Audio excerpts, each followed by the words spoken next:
Hey, what's up YouTube? And I'm here with my discussion tube for Blackwings. I will be discussing 5 more cards that I have seen people play, people use, and etc.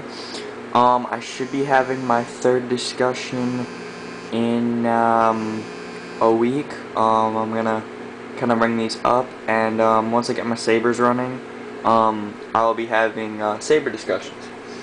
No, my saber discussions probably won't be as good because I haven't run sabers for as long, but I did run sabers last format, so I know what sabers are all about. I just haven't run in this format, so I'm not fully sure everything that's gonna happen in my deck. I know my deck build, I know that much. But yeah, anyway, I will start off with the first card. First card is Dimensional Prison.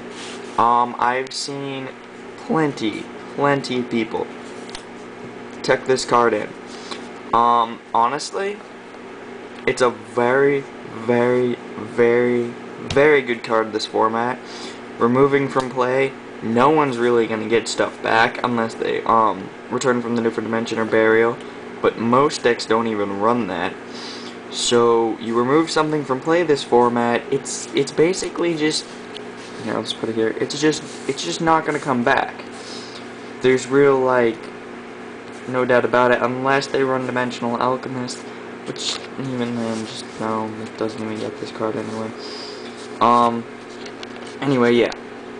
I say it's a really good tech if you don't have, if you're on a budget. If you are on a budget of dualities or something and you just don't have everything you need, then you can run this.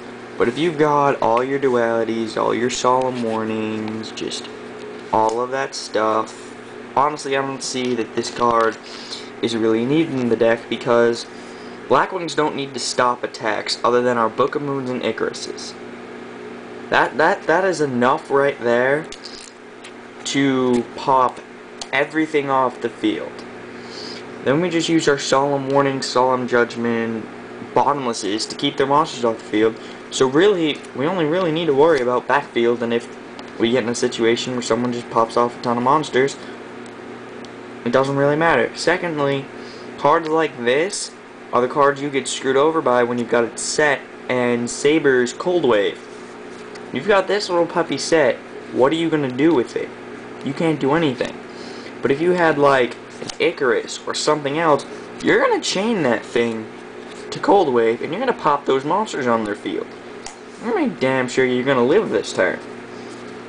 This is just very easy to play around. With MST at 2, there's no real point. You need chainable cards. I say this format as much chainable cards other than the necessaries. And yeah, that's really all I have to say about this. But it's a very good card if you can use it at the right time. That's, yeah. Anyway, my second card is DD Crow. Most people have taken out DD Crows for effect fillers. Effect filler, honestly, I'm not really too sure about it. I took an effect filler out of my side deck and threw in a DD Crow because honestly I think DD Crow is still so much better. Effect filler I say is good when people are like top decking and they bring out a few things, but most pros, if you effect filler their dad or something, they're basically still gonna run you over with that 28 and just wait till next turn and then just beat you down. But yeah, just this card still, honestly, I say has a lot of play, and I say still side it, because you can still remove all of those, you know, dandelions, lone fires, remove their glow up bulb, their spore when they're like got nothing left. Especially gonna be good against frogs. Remove, you know, the key frogs in their grave. Just stuff like that. Especially sabers and etc. They hit their targets, you ditch this, and then it's all over. Really for them. Because their whole plan goes to shit. And they're not most sabers don't even expect DD Crows. Because no one runs DD Crows these days, so no one's really gonna expect you to drop this thing. So it's underestimated. Just like how people underestimate Icarus. They think you have an Icarus, if they know you have an Icarus, they're gonna set that one backfield and set a monster just so you can pop those two off. Stuff they want you to pop. They won't care about. But then you go ahead, you MST, you don't even use your Icarus, they're screwed because now you're gonna just right field with all your monsters, attack with everything, set up for next turn, set. Now they have to set up the field to where you're able to Icarus and stuff like that. And this is the same way. People don't expect DD Crow. Side it, diss it, and stuff like that, and it works. But, yet again, actually, no, there isn't really a downfall to DD Crow, because honestly, I think DD Crow is much better than Effect Veiler. But if you're gonna side to Effect Veilers in Blackwings, honestly, I'd just say take out an Effect for a DD Crow. Then you got both. Then you still have this that can get Icarus attacked if you have nothing on the field, or you don't even need DD Crow for that, and stuff like that. Anyway, I say DD Crow, very good still for siding. Next card. Card for Black Feathers. Now, some of you are probably like, why the hell is this kid even talking about this? This is like a key thing to Blackwings. Yes, it is very key to Blackwings. On a budget run too. For me, I don't see how people run 2 duality with these 2 treasures. Yes, duality makes treasure a whole lot more playable, because then you can duality and treasure like every turn. But honestly, when I've had both in my deck, I hated it. Because I would duality, I'd get my 3, I'd pick one, I'd go in treasure, and I'd remove something I didn't think I needed. Because obviously, like, the most obvious plays, I wouldn't need it. Because I had like 2 Shuras in hand, I'd remove a Shura. And be like, oh, whatever, I've still got a Boar and a Blizzard. I mean, I'm pretty well set. Next thing you know, I do it next turn, I've got a Shura, Bora, a Gale, and a Blizzard.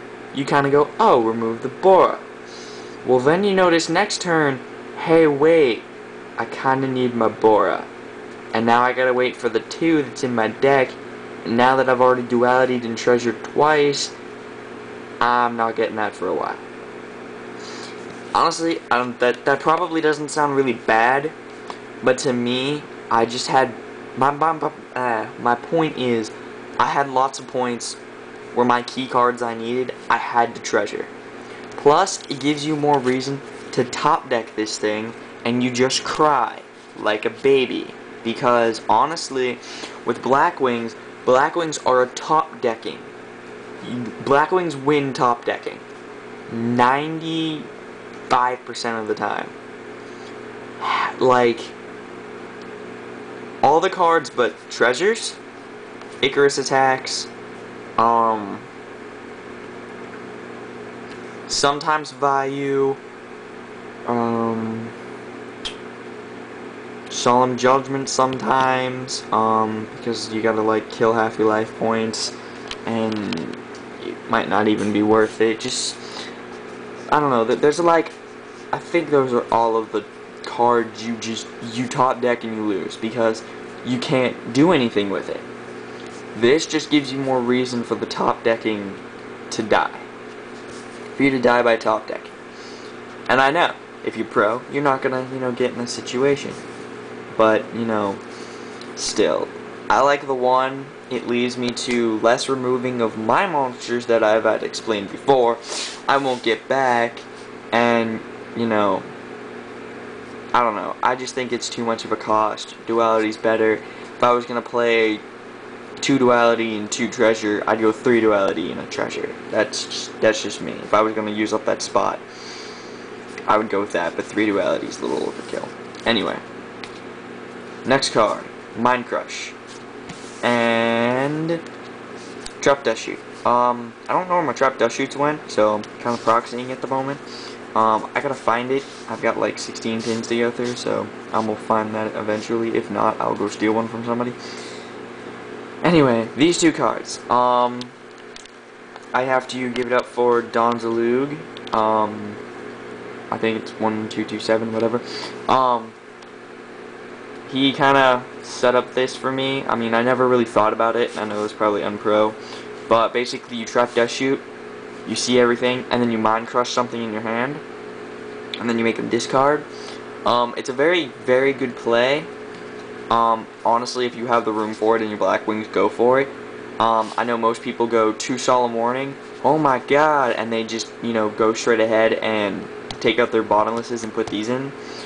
Honestly, I don't see how that works. I like my 3 books, my 2 Solemn Warnings, my Judgment, and my 2 bottomless for monster outs. I really like that because I just make damn sure there's no monster on the field. This helps hand. So basically you can go bottomlesses for monster or this for hand control. But I don't know if you guys like it, if you guys don't, I don't know, but this is what I've really seen with this. It's a very good play. You can win games off of it, but top decking these things aren't so great, and it just adds to the top decking kill. And I would top deck bottomlesses way over these, because then I can just make sure I get rid of stuff. But, you know, I don't know. I just see that these were very good cards. I will run them in Sabers, though. That's the one thing that I will run in Sabers, because getting rid of your hand in Sabers is very good. But yeah, these are the 5 cards. If you guys have anything else you guys want to add, anything like that, please comment below. Also, if you do, please subscribe to me. That'd be really great. Actually, I don't have many 2 subscribers. Kind of went up fairly quickly by like 30, and then just kind of stopped, and my YouTube's gone dead. But yeah. So here's this, and peace, YouTube.